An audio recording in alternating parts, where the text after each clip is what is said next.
BigCountryPreps.com. I'm Evan Wren, and this is the Countdown to Two-A-Days series, our daily look at an area football team and the key questions we're going to be answering about that team in our August 21st preseason preview here at Big Country Preps.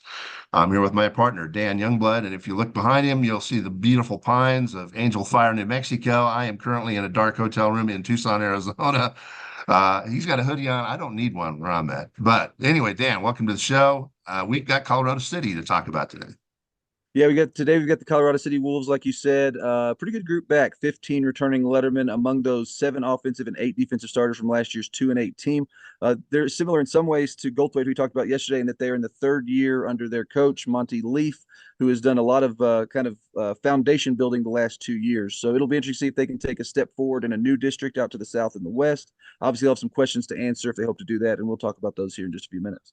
All right, before we get rolling on today's podcast, we're going to remind you YouTubers to please hit the subscribe button.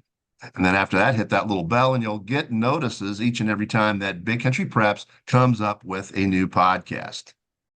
And here's a quick thank you to a couple of our sponsors, beginning with For the Love of the Game Broadcasting and our old friend Terry Slavens, owner of K-Lakes 93.5 FM out of Breckenridge, 97.7 FM KATX out of Eastland, Classic Country AM 1330 out of Graham, 94.7 FM KWKQ out of Graham, KROO 1430 AM out of Breck, and KWBY 98.5 FM out of Ranger. That is For the Love of the Game Broadcasting.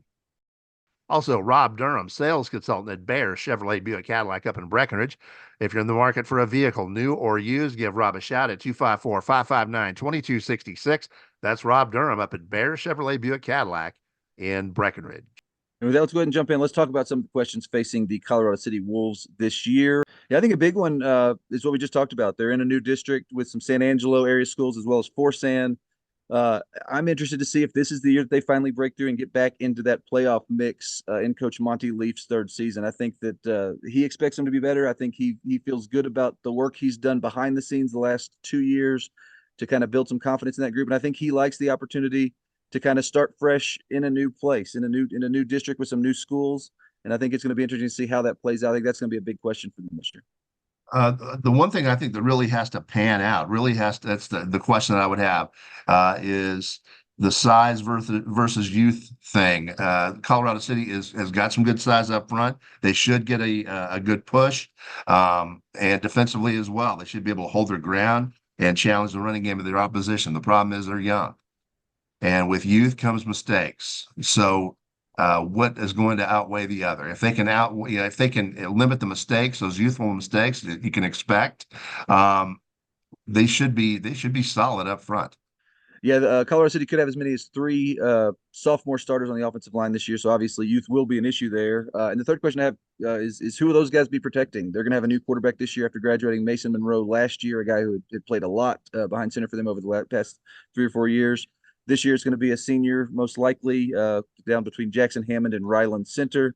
I'm just eager to see how that competition goes and how those guys produce come season. All right, let's take a quick look at the Colorado City schedule for 2024. We'll start with the non-district portion. They've got an interesting, tough game at Seymour to open things up. And that's on August the 30th. They'll play host to McCamey on September 6th, Tahoka on September 13th, a week later, also at home, and a 3rd straight game at home, San Angelo Great Creek on September the 20th, followed by a road date at Bangs on September the 27th. I think I like that schedule for Colorado City. It's got some challenges, but there's some winnable games in there to build some confidence. They also have an open date there on October the 4th heading into district.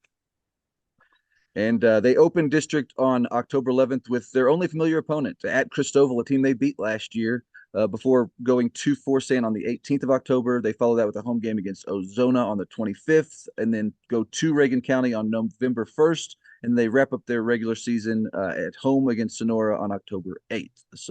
So a good non-district schedule, like you said, followed by what I think is going to be an interesting district schedule for the same reason. Some winnable games in there, some tough games in there, but an opportunity, if Forsan has improved, maybe to sneak back into that playoff mix.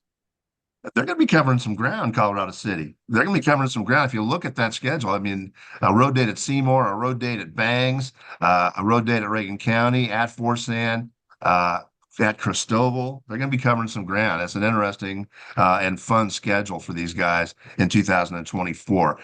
Game of the year for Colorado City. I think it's a tough district, Dan.